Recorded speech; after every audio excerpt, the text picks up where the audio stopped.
풀리죠. 금방 얘기했던 거랑. 그죠? 그리고 아까 1교시 말한 것처럼 진짜로 그 네이버 밴드는 가입하셔야 돼요. 빨랑 해요. 빨리 지금 하든가 빨리. 어렵지 않아요. 빨리 해요.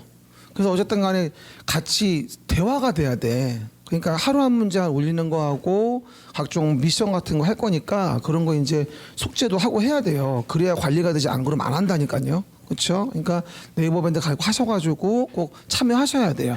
제가 그때마다 미션 올릴 거예요. 그럼 뭐 할지 알아서 올려셔야 돼요. 그렇죠? 왜긴 핸드폰 할 줄 모르면 배우셔야 돼.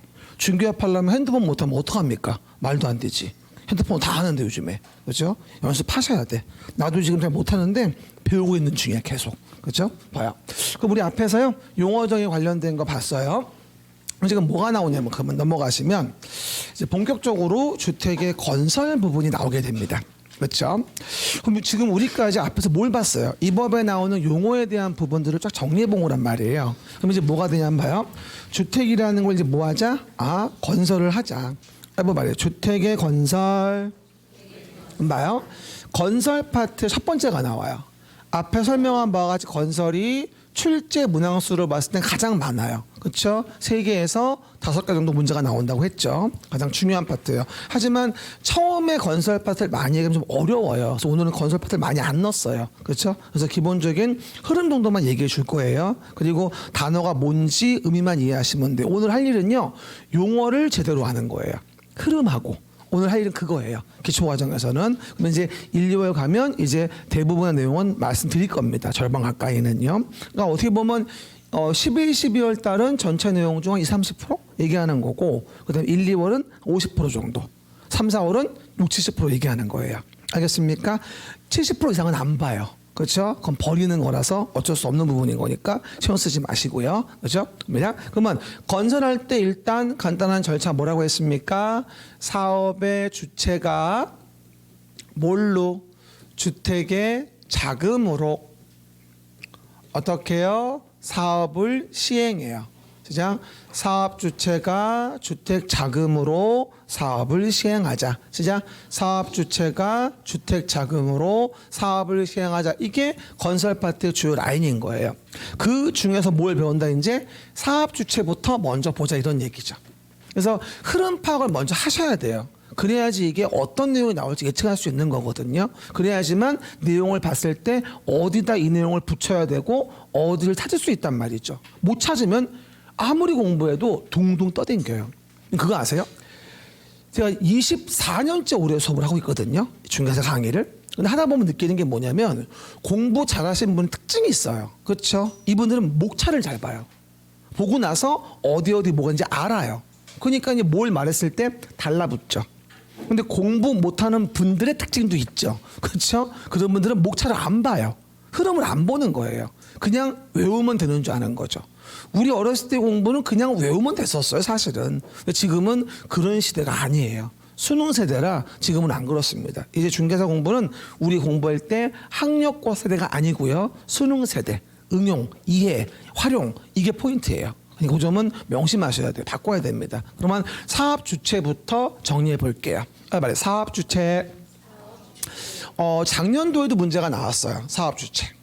사업 주체가 제일 중요해. 솔직히 얘기하면 전체 용어적인 마음으로는 제일 중요한 사업 주체입니다. 그렇죠? 그러면 사업 주체는 다른 말로 말하면 시행자예요. 어떻게 보면 주택 건설 사업, 대입 조성 사업을 누가 시행하냐 그걸 물어보는 거예요. 지금 이 부분에서는 그러면 사업 주체와 관련된 걸 먼저 두 가지로 봅니다. 일단 등록 사업자란 말을 써요. 여기는 등록 사업자. 시작. 등록 사업자란 말을 쓰고 또 비등록 사업자. 시작. 비등록 사업자. 두 가지로 사업 주체를 구분합니다. 등록 사업자냐 비등록 사업자냐. 그렇죠? 그럼 뭐 좀 물어봅시다. 등록하고 사업을 해라. 누구에게? 국토교통부 장관에게. 이것도 은근 잘 나와요. 뭐라 많이 속일까요? 시군구장에게 등록하세요라고 되게 많이 속여요. 시군구장에게 등록이 아니라 국장한테 등록을 하는 겁니다. 왜냐하면 시군구 단위로 등록을 하려면 전국에 120여 개 지자체에 다 등록을 해야 돼, 사업자들이. 그럼 얼마나 곤란스럽겠어요. 혼란스럽고. 그리고 정책의 입안 결정과 집행에 있어서 말을 안 들어먹겠죠. 왜 지자체 장애 눈에만 들면 되는 거니까. 이해가십니까? 말이 안 되죠. 그래가지고 우리는 뭐다? 국토교통부 장관 등록해야 되고요. 그리고 이 내용은 33회 때 문제에서 시도에게 위임할 수 없거든요. 이건 국장 고유권 아니에요. 위임할 수 없어요. 그래서 국장이 가지고 뭐다? 전국에 있는 우리 사업자들을 조락하러 수 있다는 얘기예요. 알겠습니까? 등록 사업자 국장에게. 알겠습니까? 등록한다. 근데 언제 등록합니까? 봐봐요. 연간으로 봤을 때 20채. 연간으로 봤을 때 공동주택도 20채. 연간 대진 얼마? 1만 제곱미터 이상. 그래가지고 요 20빵꾸 내고 1만 빵꾸 내서 빵꾸를 넣으시오. 그게 또 과거 기출이었어요. 근데 한 가지 의심이 들어요. 아까 사업계획 승인 규모 주택단지는 30채 이상이라고 했는데 얘는 왜 20채예요? 물어보는 분이 있는데 등록 기준과 사업계획 승인 기준은 달라요. 그러니까 쉽게 얘기하면 여기 등록하는 사업자는 주택법의 사업계획 승인을 받는 자가 아니어도 등록을 해야 돼요. 연간 20채 이상이면. 그러니까 건축법에 허가받고 주택을 짓는 자여도 연간 20채 이상을 짓는다면 이 법상 등록사업자 등록을 해야 되는 겁니다. 그럼 어떻게 본다면 사업계획 승인을 받는 30채 이상 한 번만 지어도 등록을 해야 한다는 얘기죠. 충분히 20 이상이 됐으니까. 그래서 등록사업자 등록 기준과 사업계획 승인 기준 다르니까 그거 혼동하시면 안 돼요. 알겠습니까? 솔직히 말하면 원래 박근혜 정부 때 그때 전까지는요. 사업계획 승인 받는 주택단지도 20채, 등록도 20채였어요 원래. 그러다가 그때 상생한다고 그거 아세요? 이렇게 우리 왜 30채 이상 돼가지고 주택이랑 부대 복리를 지은 단지들이 있잖아요. 이런데 여기 노원만 하더라도 33평 얼마나 해요? 대충 10억 한다고 칩시다. 그런데 이런 단지는 10억 가는데 33평이 동네 빌라촌가 봐요. 부대 복리 없이 지어놓은 거 하나 얼마 합니까? 33평이면 반값도 안 가요. 그렇죠? 그 말은 무슨 말이죠? 주택 부대 복리를 함께 짓는 사업계획 승인은 서민하고는 사실은 거리가 있다는 거예요. 그러다 보니 부대 복리를 만드는 사업에 대한 부분을 규모를 늘려준 거죠. 20에서 30으로. 그러면 29채까지는 뭐가 되죠? 부대 복리 없이도 질 수 있다는 얘기죠. 그럼 서민들이 얼마 안 되는 돈으로 주거의 공간을 구할 수 있다는 거죠. 그래서 30 이상일 때 사업계획 승인 받는 걸로 그거만 개정을 했어요. 이따 얘기하지만 50채 이상도 있어요. 예외적으로 또 완화해줘서. 그럼 그거는 물어봅시다. 이 사람들이 모르는 게 뭐냐면요. 봐요. 전 국민을 하나로 줄을 쫙 세워놔요. 전 국민을 줄을 쫙 세워가지고 가장 정중앙에 있는 사람의 순자산이 얼마인지 아세요? 대한민국 국민을 쫙 일렬로 세워놓고 가장 정중앙에 있는 사람의 순자산, 부채 빼고 맞춰봐요. 2억 4천. 순자산이 많은 건 아니죠. 정중앙인데 2억 4천이 뭐 어디 가서 뭐를 요즘에. 그럴 것 같지만 대부분들이 집을 사면 반 대출 받죠. 차도 할부죠. 실제 시도는 별로 없어 사실은. 그러니까 정중앙이 2억 4천이랍니다. 그렇죠? 평균 자산 4억 8천이고요. 부자가 훨씬 많은 거지. 그만큼 돈이 사실 없답니다. 사람들이. 그렇죠? 그러니까 사실 사람들이 오해를 되게 많이 하는 거야. 그 얘기들. 그럼 봐봐요. 요거 규모 기억하시고 봅니다. 그러면 등록하지 않고도 사업할 수 있다. 시작. 등록하지 않고도 사업할 수 있다. 뭐라 불러요? 비등록 사업자인데 봐봐. 비등록은 두 가지 유형이 있어요.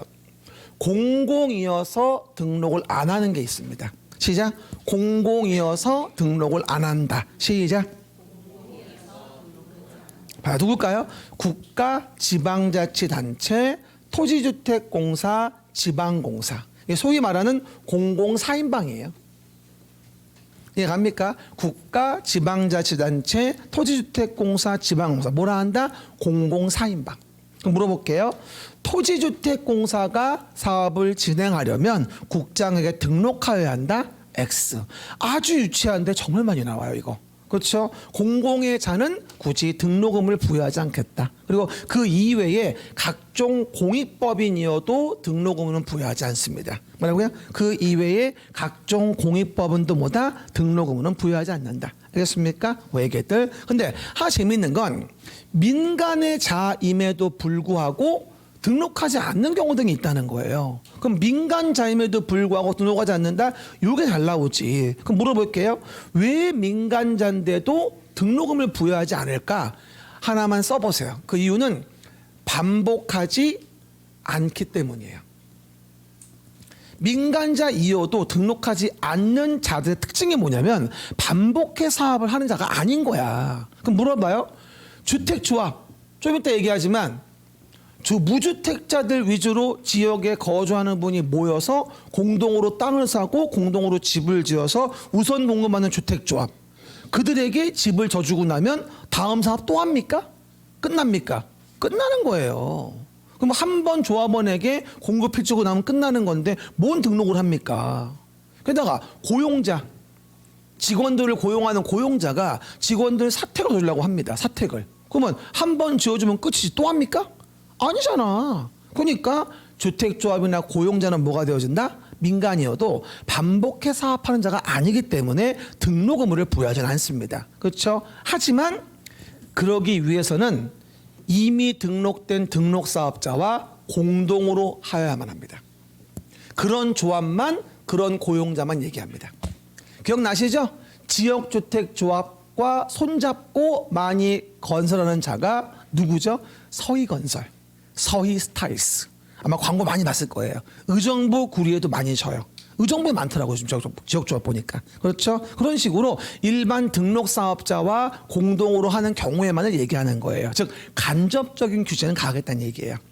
내 말 뜻 이해하죠? 그래서 뭐 어디 지역주택조합, 뭐 호암주택조합하고 플러스 서희건설 스타일스. 알겠습니까? 같이 하는 거죠. 그런 경우일 땐 조합은 등록하지 않아도 됩니다. 이렇게 얘기하는 거예요. 알겠습니까? 주의합시다. 주택조합과 고용자는 등록하지 않고도 한다. 어떨 때? 이미 등록된 등록사업자와 공동으로 하는 경우에만. 이 말은 간접적인 규제는 가하겠다는 얘기다. 이렇게 이해하시면 됩니다. 그렇죠? 그 얘기 한번 나중에 얘기하고요. 두 가지만 기억합시다. 등록사업자 등록 기준 누구에게 등록? 국장에게. 그리고 비등록사업자는 뭐다? 공공인 경우와 민간인 경우 등이 있는데 민간의 조합이나 고용자가 등록하지 않는 이유는 반복적 사업하는 게 아니기 때문인 거다. 이해갑니까? 그렇게 이해하시면 무리 없다. 아, 시작. 그렇구나. 그렇구나. 시작. 그렇구나. 그렇구나. 창피해. 사실 제가 가장 창피할 땐 여러분 반응이에요. 내가 이랬을 때 막 이러면 좋은데 앉아가지고 그럼 나는 바보가 되는 것 같은 느낌. 어쨌든 그래서 보시면 됩니다. 그럼 봐요. 그 중에서 주택조합과 관련된 부분 이게 얼마나 중요하면 따로 챕터를 두고 있습니다. 얼마나 중요하면. 그래서 주택조합은 항상 한 문제 이상은 나온다고 봐야 돼요. 그래서 완전 중요하다. 그러니까 이 사업주체가요, 일반 사업주체 기준을 물어보고 그 중에 조합 문제가 반드시 한 문제가 나오거든. 그러니까 적어도 두 문제인 거야. 아무리 안 나와도. 이해 갑니까? 그러니까 사업주체는 정말 중요한 거예요. 그럼 봐봐요. 조합에 대한 부분이 뭘까요? 쉽게 말하면 조합이라는 거는 여러 사람이 모여서 단체를 만드는 거잖아요. 그래가지고 사업을 진행한다는 얘기인데 하나 주의할 게 있습니다. 주택조합은 간단히 종류만 얘기해주면 세 가지예요. 뭐냐면 지역주택조합하고 직장주택조합하고 그다음 리모델링 조합이라는 세 가지 조합이 있어요. 그래서 지직리라고 많이 불러 내가. 지직리 주택조합 지직리 시실리 아니에요 지직리예요 이렇게 얘기하거든. 지역주택조합 직장주택조합 리모델링 조합이라 그래서 지직리 조합이 있어요. 근데 우리 조합 벌써 몇 번째죠? 벌써 세 번째예요. 도시개발법에 도시개발조합을 배웠고 정비법에 정비조합 배웠단 말이에요. 그리고 주택조합이 있는 거예요. 그리고 도시개발조합은 하나밖에 없었고요. 정비조합은 재개발과 재건축조합이 있었어요. 지금은 세 가지. 뭐다? 지역, 직장, 리모델링인 거예요. 어떻게 본다면 총 종류 6가지인 거야. 개발조합 하나, 정비조합 2개, 주택조합 3개. 총 6개야 사실은. 그걸 비교해야 돼. 실제 업무할 때도 어느 조합인지 혼동하시면 안 돼. 이게 도시개발법의 개발조합인지, 정비법의 재개발조합인지, 재건축조합인지, 아니면 주택법의 지역주택조합인지, 직장주택조합인지, 리모델링 조합인지, 이런 예언병 뭐 이렇게 많아. 그렇죠? 하지만 그건 구분하셔야 업무할 수 있어요. 다 다르거든요. 그렇죠? 그럼 봐봐요. 일단 지금은 주택조합이니까 이거 설명드려 볼게요. 일단 지역조합과 직장조합하고요. 이게 세트고요. 리모델링 조합은 별도예요, 사실은. 리모델링 조합은 별도입니다. 일단 봐봐요. 이 조합마다 성격이 좀 다르긴 한데 이렇게 좀 이해해 볼게요. 가장 대표적인 게 우리가 내용에서 본다면 봐요. 실판 보시면요. 지역주택 조합에 대한 부분을 좀 이해해 보셔야 돼요. 하나 물어볼게요. 우리 재개발 재건축은요. 재개발 재건축이라고 하는 거는 정비법에서 뭐였냐면 요 동네에 있는 뭐예요? 소유자들이 자기의 토지 건물, 공동주택 여기에 뭐였죠? 다 소유자예요, 일반적으로. 그죠? 이 소유자가 자기 지분을 내고 그죠? 종전권의 가치가 얼마인지 판단을 받은 다음에 그렇죠? 내가 나중에 분양 신청한 게 얼마인지에 따라서 그 차익을 분담금으로 내고 세집을 받는 거예요. 그럼 기본이 뭐죠? 내 자산 출자가 첫 번째예요. 재개발 재건축은.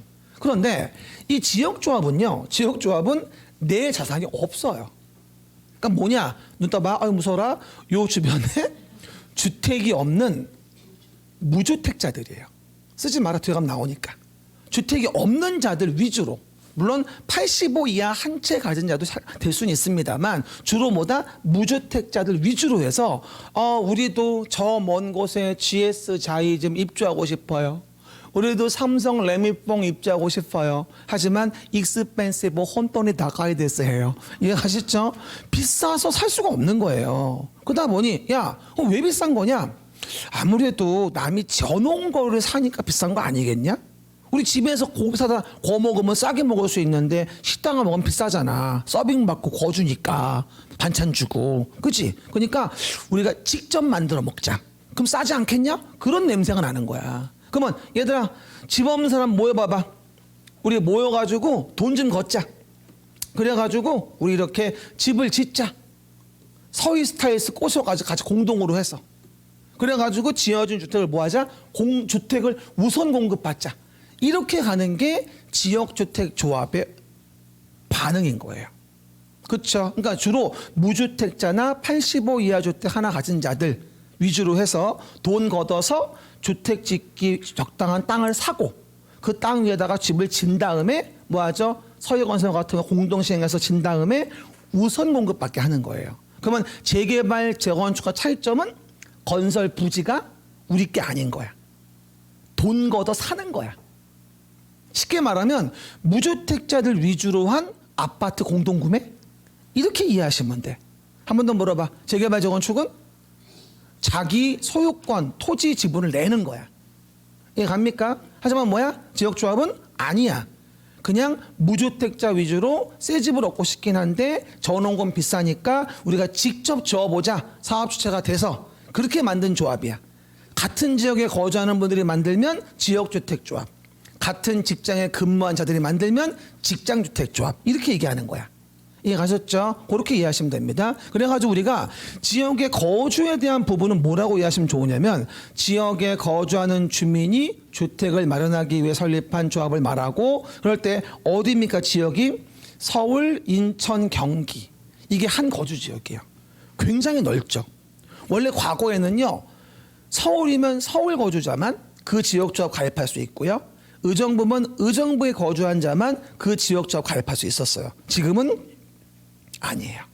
민간의 주택 건설 주체로서의 참여를 유도하기 위해서 지역을 넓혔어요. 서울, 경기, 인천이 한 거주 지역이에요. 지역조합에서. 이해갑니까? 그 말은 뭐가 될까요?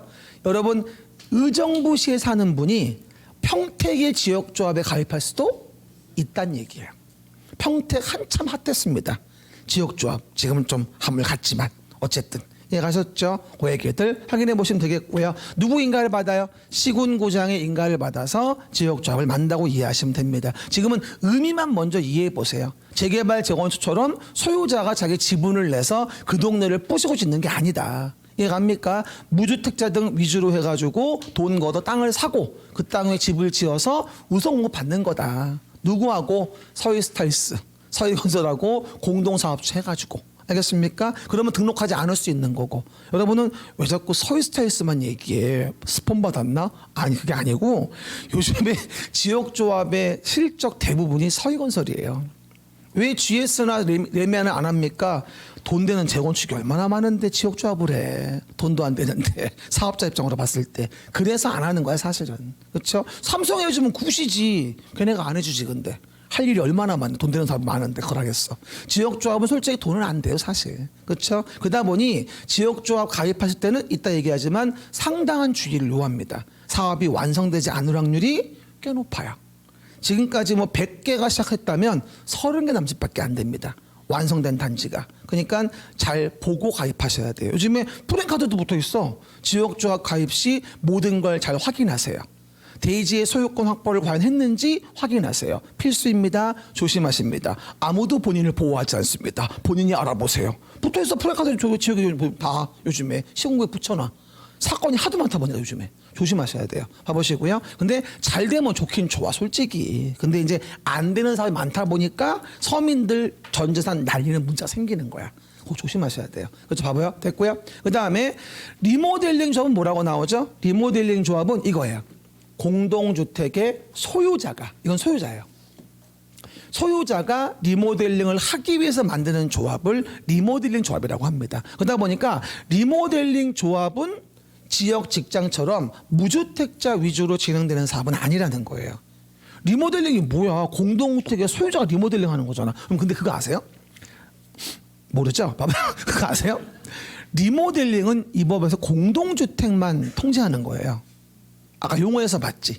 10년 지난 공동주택 대수선, 15년 지난 공동주택 증축.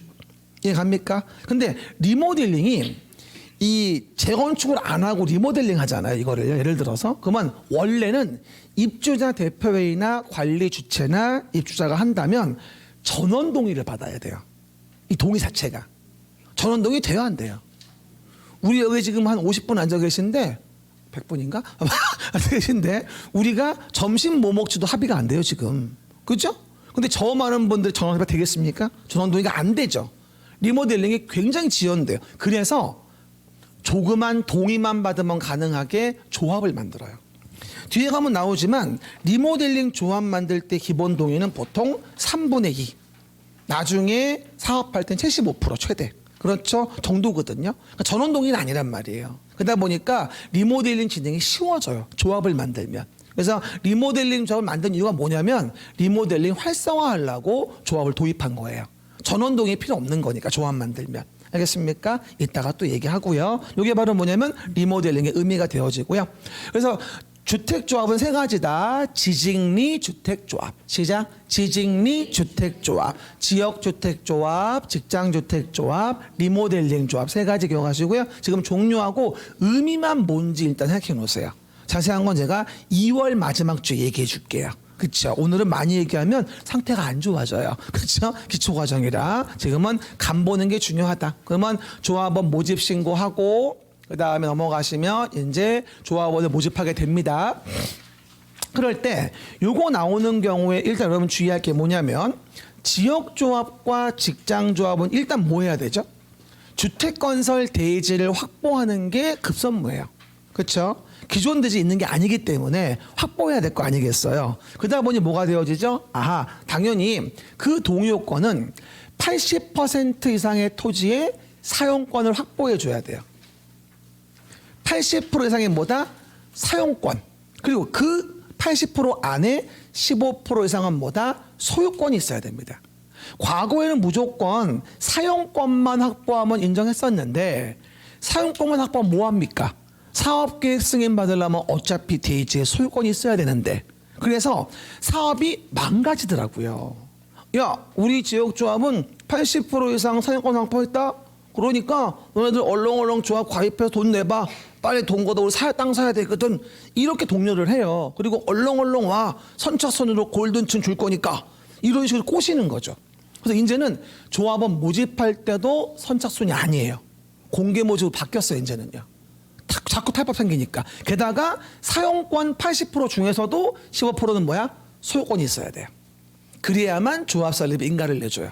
자꾸 확보도 안 해놓고 구라치고 사기칠 목적으로 돈 걷어가지고 뛰는 놈들이 생기니까 위험해요, 되게. 그렇죠? 그래서 우리가 저는 지금은 이제 공개 모집이기 때문에 굳이 지역조합에 얼렁얼렁 가서 뭐 골든층 잡으려고 뛰어갈 이유가 없어요. 지금 선착순이 아니기 때문에 기본적으로 원칙이. 그래서 땅 확보 다 된 다음에 들어가시면 돼요.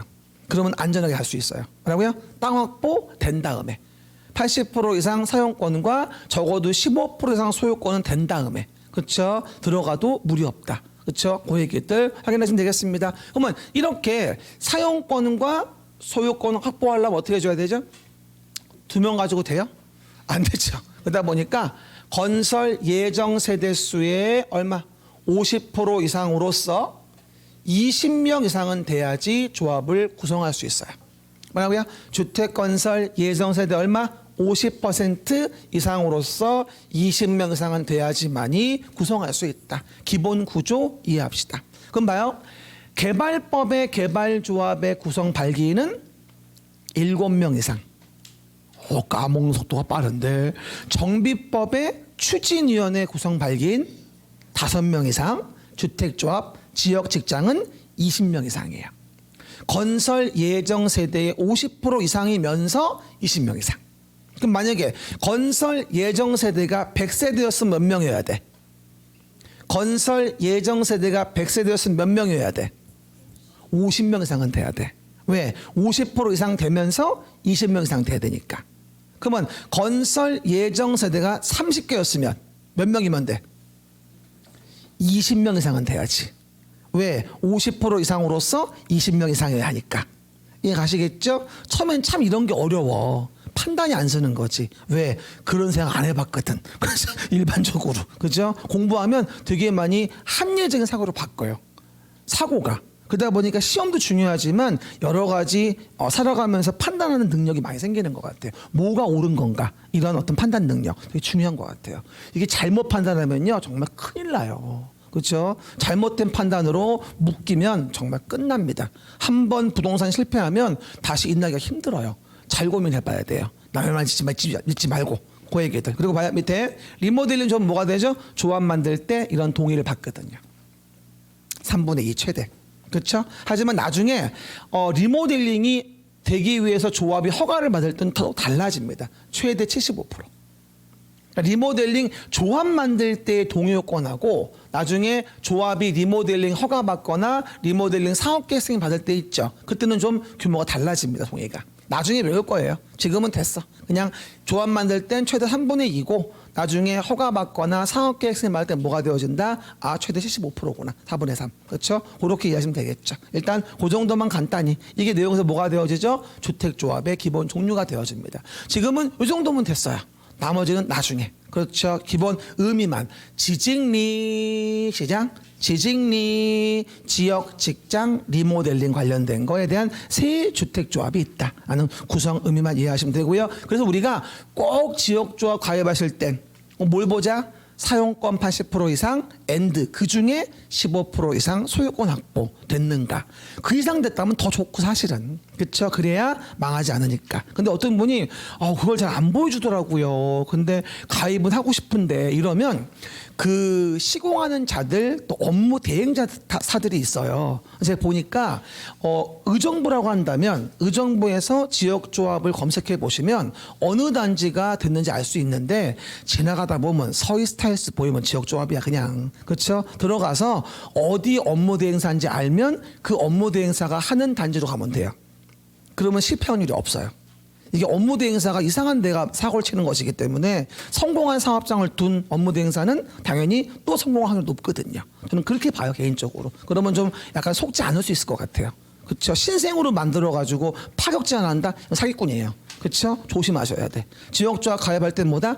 아주 케어풀리하게. 알겠습니까? 하셔야 됩니다. 조심하셔야 되고요. 넘어가시면 나머지는 됐어요. 그러면 사업 주체가 누군지 봤으니까 117페이지 보시면, 아니 116페이지 보시면 이제 뭐가 나오죠? 아, 주택 자금이 언급되어져요. 뭐 말이에요. 주택 자금. 그러면 또 피곤하니까 두 팔 좀 올리고 목 좀 돌리고 아이고. 됐죠? 됐습니다. 그리고 자꾸 얘기합니다만 저 공부는 이제 슬슬 하시고요. 너무 열심히 할 필요는 없어요. 그때 맞게. 지금은 밤까지 공부는 필요 없는 거니까 무리하지 마세요. 자꾸 얘기하지만 정말 처음에 초반에 11, 12 일요일에 너무 무리하시는 분들이 있어요. 나중에 퍼져요. 지금은 오후까지만 하시면 돼요. 표정은 오후에 공부를 해? 이런 표정을 짓고 있는데 오후까지는 하셔야 돼. 그래도 복습은 해야 되는 거니까 미션 수행도 해야 되고 앞으로 그렇죠? 그 얘기들. 그리고 이제 시간 가면서 공부량 조절을 해야 되는 거고요. 그리고 제발 좀 뭐 이것뿐이라고 시간 좀 보내지 마세요.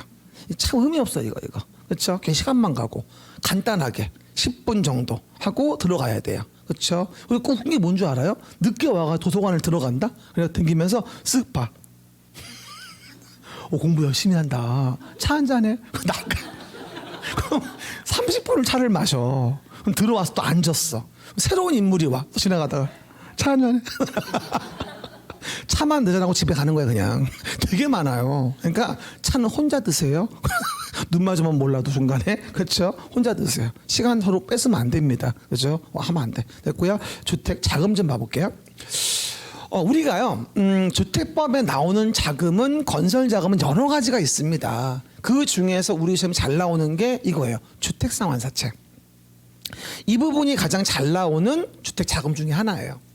이거 말고도 뭐 입주자 저축 자금 있죠. 이런 것도 다 주택 자금이에요, 사실은. 그렇죠. 각종 자금이 있는데 가장 잘 나오는 건 뭐다? 주택상환사채 자금이거든요. 이거 봐봐요. 일단 토지주택공사나 등록사업자가 보증을 받아서 보증받은 등록사업자. 왜?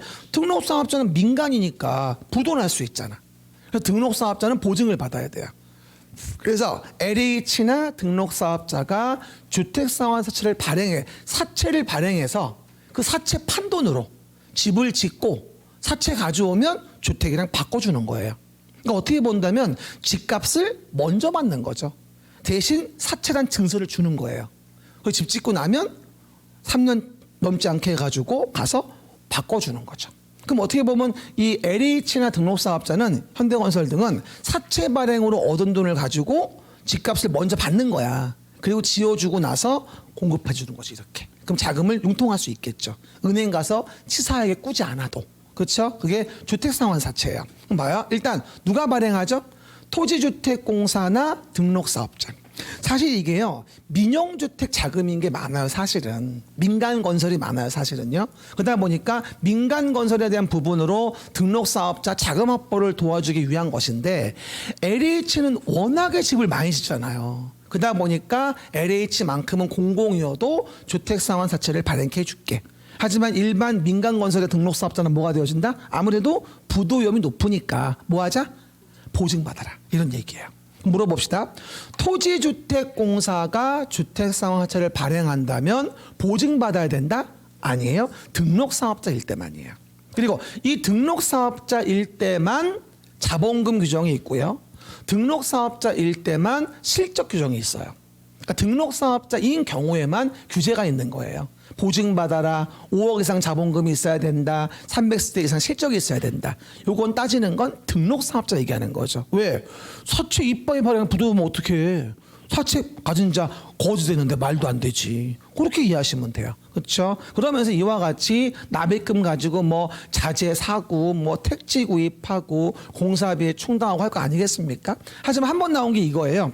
주택상환사채 발행한 돈으로 조합의 운영비를 댄대요. 미친 거 아니에요? 아니 조합은 발행권도 없는데 왜 이걸 조합의 운영비로 씁니까? 말도 안 되지. 이해 가셨어요? 그러니까 이게 외우는 게 아니야.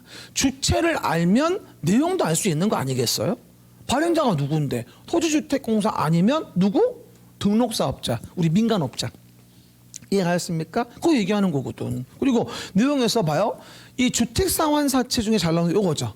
국토교통부 장관의 승인을 받으라는 거예요. 누구의 승인? 국장에게 계획서 제출하고 승인 받아라. 봐요.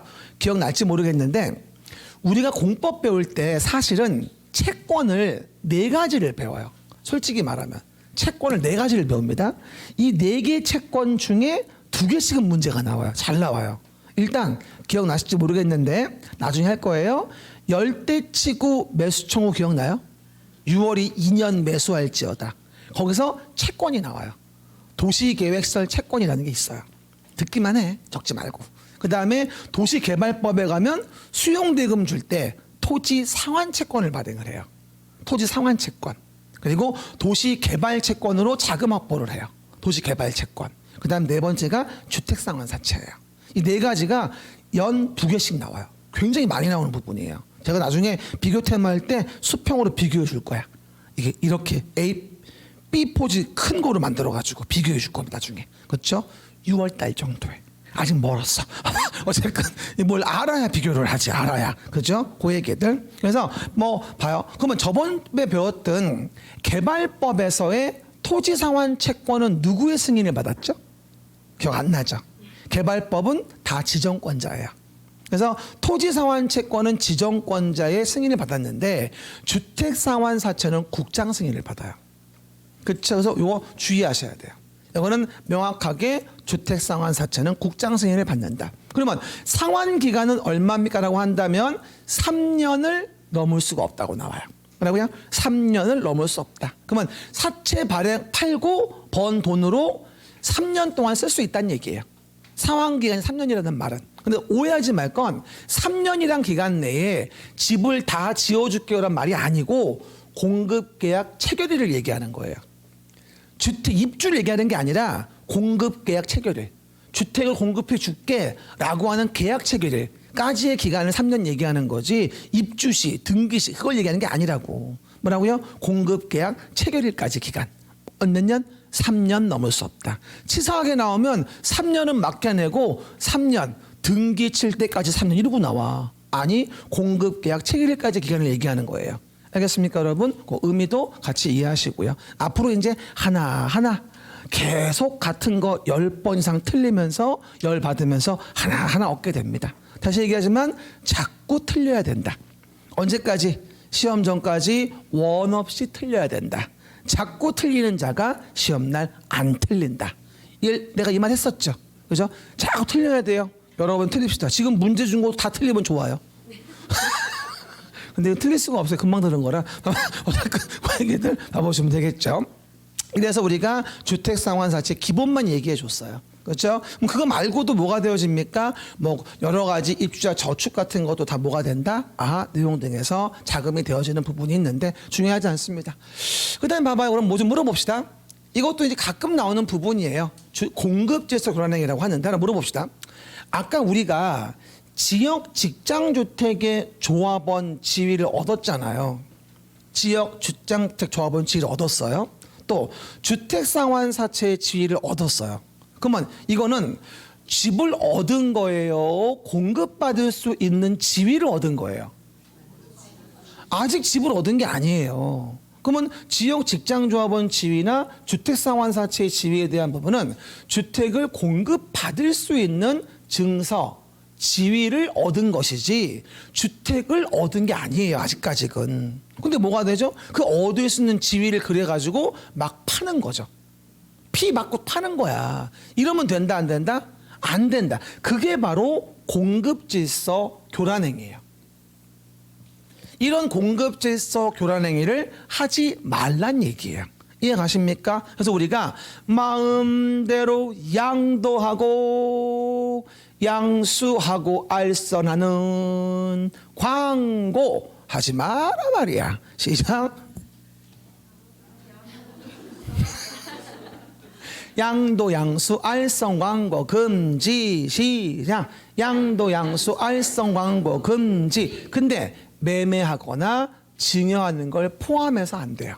그래서 양도 양수 알성 광고 매매 증여 안 되고 이렇게 외워 그냥 시작. 양도 양수 알성 광고 매매 증여 안 되고 광고 안 됩니다. 알선 중개하면 안 돼 우리 그죠? 그리고 매매 증여도 안 됩니다. 하지만 상속받는 건 어쩔 수 없잖아요. 돌아가서 받는 거 어떡하란 얘기야. 그리고 내가 돈 넣은 거 가지고 담보 제공하고 저당 걸어서 돈 땡기는 게 무슨 문제가 돼? 파는 것도 아닌데. 그래서 상속 저당은 가능하다. 외울 때 양도 양수 알성 광고 매매 증여 안 되고 상속 저당 된다. 시작. 양도 양수 알성 광고 매매 증여 안 되고 상속 저당 된다. 그냥 외워 노래로. 그렇죠 여러분? 이게 바로 뭐다? 공급질서 교란 금지입니다. 물어볼게요. 입주자 저축 증서 를 양도한다. 가능할까요? 안 된다. 입주자 저축 증서를 담보로 저당 건다. 됩니까? 됩니다. 상속 저당 된다니까. 헷갈리는 게 지역 직장주택 조합원 지위를 증여한다. 증여는 무상인데 이러면서 되나? 이러고 한단 말이야. 증여가 가장 전형적인 탈법이에요. 상속하고는 달라요. 이해갑니까? 매매 증여를 포함해서 대부분 규제를 가합니다. 보통. 알겠습니까? 매매 증여를 포함해서 뭐다? 규제를 가해요. 또 세금하고는 달라요. 이건 뭐냐면 지금 전매 같은 거 공급세 교란 얘기하는 것이기 때문에 주택법은 세금 문제가 아니에요. 이거는요. 그렇죠? 부정부패하느냐 그게 문제인 것이지. 그래서 매매 증여 포함해서 통제를 가한다. 주택법에서는. 우리 공법에서는 그래요. 세금과는 좀 다르다. 알겠습니까? 혼동하지 마시고. 그래서 한 번 더 양도 양수 알성 광고 매매 증여 안 되고 상속 저당 된다. 시작.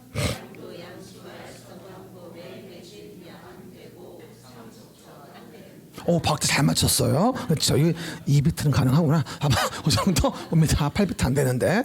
어쨌건 그 정도가 이제 자금에 대한 부분인 거고요. 원래 이 부분 뒤에 나오는 건데 여기 나오는 각종 뭐 지위 같은 거 알다 보니까 같이 연결해 나가려고 내 앞에 둔 거예요. 알겠습니까? 그 정도. 그럼 이렇게 해서 사업의 주체가 누군지 알았다면 이제 뭐 해야 돼요? 주택 건설에 대한 기본적인 구조는 사업의 주체가 누군지 알았다. 시작. 사업의 주체가 누군지 알았고 주택의 자금이 어떻게 되어지는지를 봤고 그 다음에 뭐하죠? 사업을 시행하는 것까지 온 거야. 그럼 이제 사업 주체와 주택 자금 봤으니까 사업을 이제 시행해 줘야 한다 이 얘기지. 그럼 사업을 시행할 때 뭘 받는다? 사업계획 승인을 받으라 이 얘기인 거야. 그렇죠? 건축 허가 받는 게 아니라 사업계획 승인을 받으라 이 얘기인 거지. 내 말 때 이해돼요? 항상 제가 어디만큼 왔나? 어디만큼 왔니? 여기까지 왔다라고 이해하시면서 내용을 보셔야 되는 거예요. 지금 여기까지 온 거야. 그러면 사업계획 승인을 받으려면 그 사업계획 승인의 대상은 어떻게 될까요? 그죠? 요게 또 이제 사업계획 승인 대상 물어봤던 부분이겠죠? 봐봐요. 일단 30호 30세대 이상, 대지 1만 이상. 그죠? 30호 30세대 이상, 대지 1만 이상이다 라고 한다면 뭐가 되어진다? 사업계획 승인을 받아야 한다. 건축허가 아니고 사업계획 승인. 그럼 사업계획 승인을 받으면 이 법의 공급의 규제, 관리의 규제를 가하게 된다. 이렇게 이해하시면 돼요. 그럼 뭐예요? 사업계획 승인 받았으니까 주택만 지면 안 되고 부대와 복리를 같이 설치해 주는 거죠. 여기 상계주공 7단지처럼. 그렇죠? 요즘에 정말로요. 새로 지은 단지들은 막 부대 복리가 어마어마해요. 그렇죠? 이 옛날 아파트 보잖아요. 이렇게요. 그러면 옛날 우리 주공단지들 주차장 이렇게 있는 부대시설 이렇게 많이 하잖아요. 그리고 뭐다? 놀이터 그냥 봐도 놀고 싶지 않아. 그래서 복리 있어. 지저분해보고 옛날 아파트들 이렇잖아요. 근데 요즘 단지들은 와 장난 아니에요. 지하 부대 복리 무슨 뭐 지상의 부대 복리 어디 가나 요즘 뭐 있어 이렇게 뭐 골프 연습하는 거 뭐 등등 심지어 농구장 같은 것도 단지 안에 있어요. 뭐 수영장도 있고 요즘에 서초동 그랑장에 가봤더니 와 수영장 라인 4개야 4개. 보통 2라인밖에 없거든. 4개 들어가니까. CGV도 있어. 서초 그랑장이 안에. 이야 살고 싶더라. 입장료 받고 놀러 가야 되겠어. 남의 아파트에. 그렇죠. 사우나도 있고. 요즘 참 좋아요. 그러다 보니까 이렇게 부대 복리에 대한 부분들이 아무래도 과거에 비해서는 상당히 많이 좋아졌다. 이해할 수 있는 것 같아요. 요즘 단지들은요. 그리고 되게 경쟁하듯이 고급화를 추구하는 느낌도 많이 들어요, 솔직히. 그러니까 더 상대적 박탈감이 드는 거지. 그렇죠? 어쨌건 그런 얘기들. 그러면서 여기서 서민 주거 안정을 위한 부대 복리를 29채까지는 필요 없다는 거잖아. 30채 이상이면 만들어야 한다는 것이고, 근데 서민 주거 안정을 위해서 예외적으로 뭐라고 나와?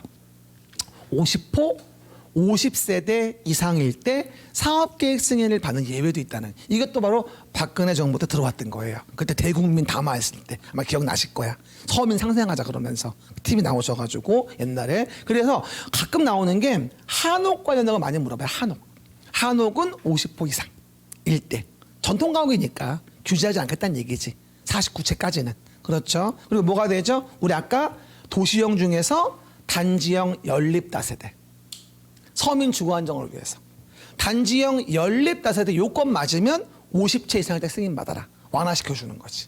정비 사업에 주거 환경 개선 사업에 의한 공동주택도 완화시켜 줘요.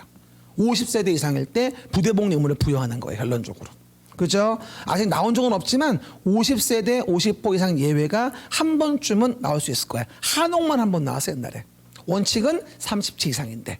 내 말 때 이해하겠죠? 그 정도만 확인해 보시면 됩니다. 이렇게 해서 사업계획을 작성을 했으면 사업계획의 승인을 받아라. 시작. 사업계획의 승인을 받아라. 근데 이 사업계획 승인권자는 건축법의 허가권자와는 좀 달라요, 사실은요. 그리고 날짜가 60일 이내에 승인 여부를 알려주라고 합니다. 시작. 60일 이내에 승인 여부를 알려주세요. 건축법에서 건축의 허가는 며칠 내에 허가를 내주세요 이런 말이 없었어요. 그렇죠? 우리 건축법의 앞에 저번 주에 어디서 배웠냐면요. 페이지 94페이지. 적어놔야지. 내가 페이지 불러주면 적어놔야 돼. 그래야 나중에 공부할 때 확인이 쉬워.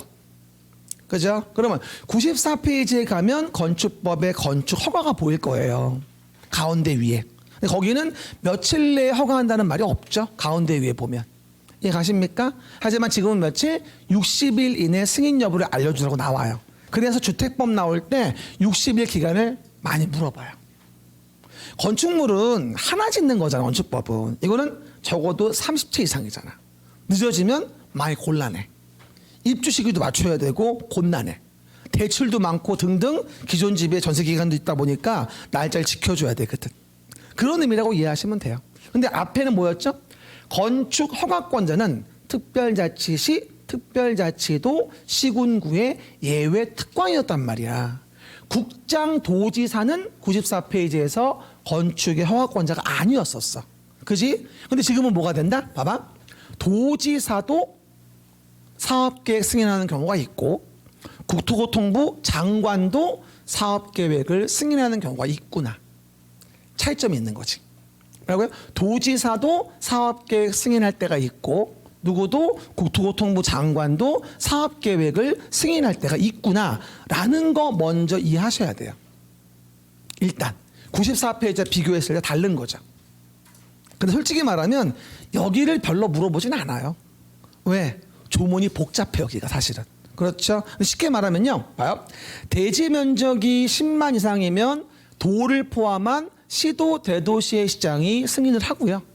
대지 면적이 10만 미만이면 그 동네 특광, 특시, 특도, 시군이 다 승인을 해요. 그렇죠? 그럼 물어봐요. 경기도 의정부시였어요. 대지 면적이 10만 이상이에요. 누가 승인해요? 도지사. 10만 미만이었어요. 의정부시장. 고구별시밖에 사실 없어요. 따지고 보면. 하지만 경기도 고양시는요. 고양시는 다 지가 해요. 고양시는 대도시잖아. 인구 50만 이상이니까. 그러면 10만 이상도 지가 하고 10만 미만도 지가 하고 요시는 모든 거 다 포함하는 거니까. 이해가셨습니까? 그런 구별시링만 있다. 라는 정도만 이해하시면 돼요. 94페이지 허가권자를 혼동하지 마셔라. 그리고 국토교통부 장관이 승인하는 건 뭐다?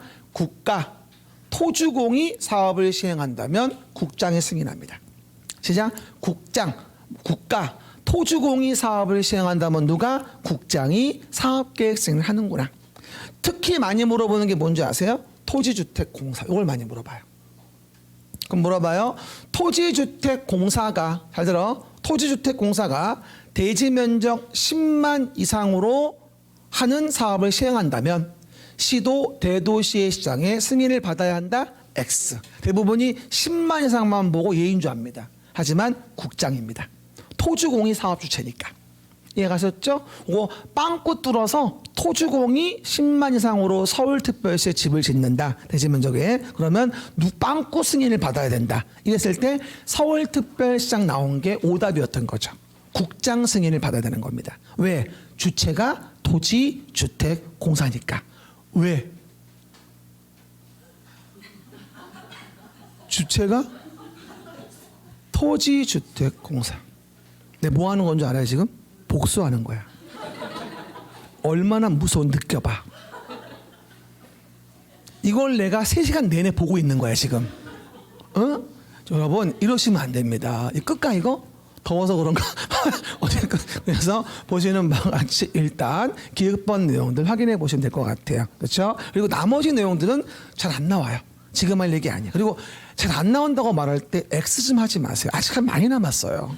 벌써 X 하면 안 돼요. 지금 단위에 필요 없다는 얘기지 X는 나중에 하세요. 그렇죠? 제가 7월달 말 되면 이 그림책 내용 중에서도 꼭 나올 것만 또 모아줘요. 30페이지짜리로 꽈락 탈출이라고. 거기서 거의 30문제 나와요. 그러니까 지금 베이스 깔고 그때 가서 그거 보면 되니까 너무 염려하지 마세요. 굳이 책에다가 X 할 필요는 없는 겁니다. 별은 해도 괜찮아. 그렇죠? 그 정도 이해해 보시면 되고요. 그리고 이러면서 우리가 사업계획 승인을 받아가지고 우리가 사업을 시행합니다. 그럴 때 이제 오른쪽 페이지 가면 사업계획 승인을 받아가지고 뭐 해줘라? 착공해줘라. 사업계획 승인 받아 뭐 해줘라? 착공해줘라. 그리고 한 번 나왔던 건데 착공에 대한 부분이 이루어질 때 착공은 20일 이내 신고 수리 여부를 신고인에게 알려줘야 돼요. 요즘에 그 수리 여부 있죠. 수리 뭔지 알죠? 리페어인가요? 수리가 그 수리가 아니고요. 받아들인다는 얘기예요. 그렇죠? 내가 너의 신고를 받아들였다. 그래 알아라. 수리. 그거 아세요? 사업계획 등등의 신고에 대한 부분이 단순하게 알리는 신고가 있고요. 중요한 신고는 그 권한자의 수리를 요하는 신고가 있어요. 수리를 요하는 신고는 이게 기간이 길어지게 되면요. 사업이 지연이 되어져요. 그래서 보통 요즘에 신설 조문들은 수리를 요하는 신고일 땐 중요한 신고니까 20일 내에 수리 여부를 알려줘서 사업의 지연을 방지하자 이런 식으로 조문이 개정되는 편이에요. 그래서 정비법이 됐건 뭐가 됐건 주택법이 됐건 보통 신고 이루어질 때 수리를 요하는 신고는 20일 내 수리 여부를 알려줘서 사업의 지연을 막자 이런 취지로 조문이 개정되고 있으니까 그런 취향도 좀 이해해 보시면 한 방에 끝날 거예요. 공법은 절대로요 하나하나 터치 못해요. 요즘 트렌드가 이렇습니다라면 대부분 그런 트렌드로 바뀌어요.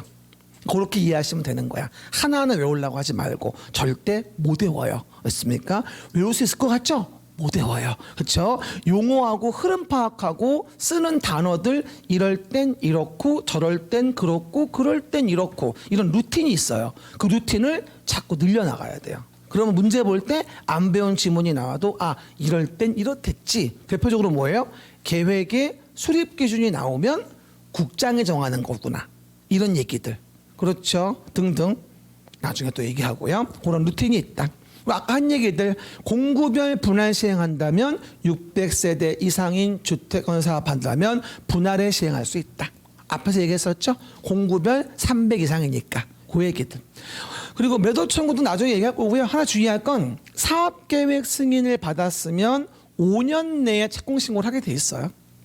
5년 내에. 그래서 봐봐요. 사업계획 승인 받았다. 5년 내 착공을 신고해라. 됐습니까? 그리고 오해하지 말 거 공구별로 분할 시행한다면 시작. 공구별로 분할 시행한다면 최초의 공구에서 5년 내 착공 신고했죠.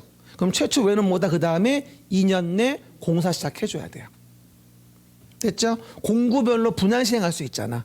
그럼 최초의 공고가 있을 거고 최초 외의 공고가 있겠지. 그럼 최초의 공고는 5년 내 신고를 했으면 그 이후에 뭐가 되어진다? 최초 외의 공고는 2년 내에 공사 시작을 해줘야 됩니다. 됐죠? 그리고 오해 말 거 5년 내 착공 신고를 안 하지. 안 하면 사업계획 승인은 뭐다? 취소할 수 있어요. 안 하면. 사업계획 승인은 뭐 할 수 있다? 취소할 수 있다. 하지만 최초 외의 공고는 승인 취소 조문이 없어요. 왜? 최초의 공고에서 이미 착공한 거니까.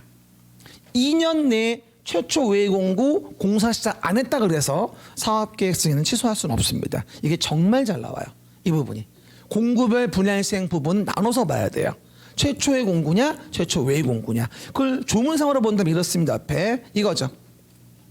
사업계획 승인을 받았다면 5년 내에 시작해줘라. 공사의 시작. 그 다음 공고별로 시행한다면 봐봐. 최초의 공고는 5년 내 해줘야 되고 최초 외의 공고는 뭐가 되어진다? 그 이후 2년 내 해주면 된다고 나와 있죠.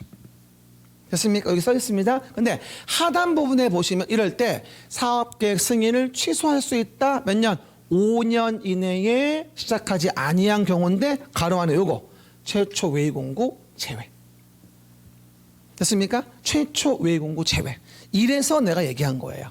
최초 외의 공고는 뭐다? 최초의 공고에서 이미 착수했으니까 2년 내 시작 안 했어도 사업계획 승인을 취소할 이유는 없다는 거죠.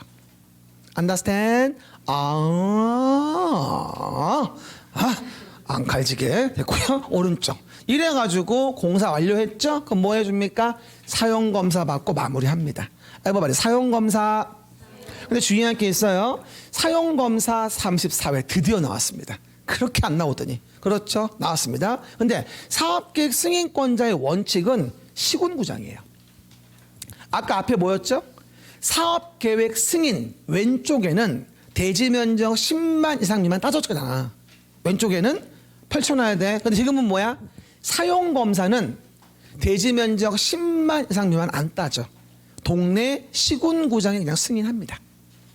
그러니까 사업계획 승인 받는 건 까다롭게 통지하겠지만 이미 지어진 거는 간단히 동네 시군구장이 검사하겠다 이런 취지인 거야. 근데 요거 주의하셔야 돼. 국토교통부 장관이 사업계획 승인했다면 국장의 검사를 받아야 돼요. 아까 뭐였죠? 국가나 토주공이 사업 주체면 국장 승인했지. 그럼 뭐가 돼요?